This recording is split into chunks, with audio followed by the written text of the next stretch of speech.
Hello, welcome back, students. This is the third part of this chapters, A Letter to God. Dear students, यहाँ तक आपको ये चीज़ जानना बहुत आवश्यक है कि अभी तक बैकग्राउंड में हुआ क्या। लेंचो की जब सारी क्रॉप्स डिस्ट्रॉय हो जाती है तो बहुत ज़्यादा वो दुखी होता है and he wanted to write a letter to God because there was only one house in the entire valley. तो सीधा वो पोस्ट ऑफिस जाता है और उस पर गॉड करके अपनी जो डिमांड जो रिक्वायरमेंट होती है वो लिख करके मेल कर देता है। और उसमें क्या लिखता है वो, now start the chapters. Next part, God he wrote, if you don't help me my family and I will go hungry this year.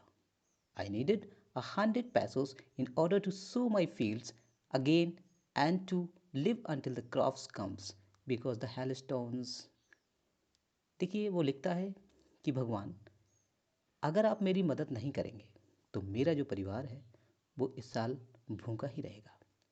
मुझे 100 पैसोस की आवश्यकता है। Listen, pesos here the currency of several Latin American countries, just in India's rupees. तो अगर आपने मेरी मदद नहीं की तो मेरा परिवार जो है ना भूखों मर जाएगा और मुझे 100 पैसों की आवश्यकता है।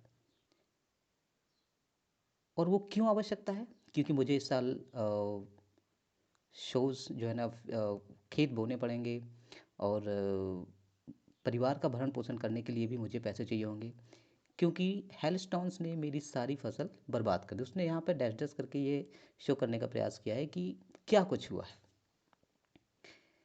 He wrote to God on the envelope, put the letters inside, and still troubled, went to town. At the post office, he placed the stamps on the letters and dropped it into the mailbox. और सीधा वो post office की तरफ जाता है। Post office पहुंच करके वो स्टैम्प्स को उस पर लिख करता है और उसको मेल बॉक्स में डाल देता है। One of the employees, who was a postman and also helped at the post office, went to his boss, laughing hotly, and showed him the letter to God. Never in his career as a postman had he known that address. देखिए, एक employees जो वहाँ postman का काम करता था post office में help के लिए, वो लेटर को देखता है और उसे हंसी आती है और वो सीधा वो लेटर लेकर के अपने पोस्ट मास्टर के पास जाता है। शायद ही उसने अपने कैरियर में इस तरीके का कोई लेटर देखा हो जिसका एड्रेस गॉड के पास था, जिसे उसे पहुंचाने के लिए भगवान के पास जाना पड़ेगा। The master of fat amiable fellow also broke out laughing. जो एक पोस्ट मास्टर था वो बहुत ही फ्रेंडली स्वभाव का व्यक्ति था, उसकी भी हंसी निकल जाती, but almost immediately he turned serious and tapping the letters on his desk, commented, "What faith! I wish I had the faith of that man who wrote this letter, starting up a correspondence with God." हंसने के बाद थोड़ी देर में वो serious हो जाता है। Letter को अपनी टेबल पर थपथपाते हुए कहता है कि क्या श्रद्धा है, क्या फेथ है। काश मेरी भी ऐसी भगवान में आस्था होती जैसी कि इस व्यक्ति की है, कि मैं भी भगवान से कॉरस्पॉन्डेंस मतलब संवाद कर सकता, पत्राचार कर सकता था। So in order not to seek the writer's faith in God, the postmasters came up with an idea, answer the letter. इसलिए भगवान में अटूट श्रद्धा को न टूटते हुए पोस्ट मास्टर ने सोचा कि क्यों ना उसकी हेल्प की जाए, क्यों ना उस लेटर का जवाब दिया जाए। But when he opened it, it was evident that to answer it he needed something more than goodwill.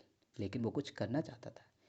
जैसे ही उसने लेटर को खोला, उसमें कुछ था जो उसमें रिक्वायरमेंट किया गया था, जो उसमें डिमांड की गई थी, जो कहीं इंक एंड पेपर से बढ़ के थी।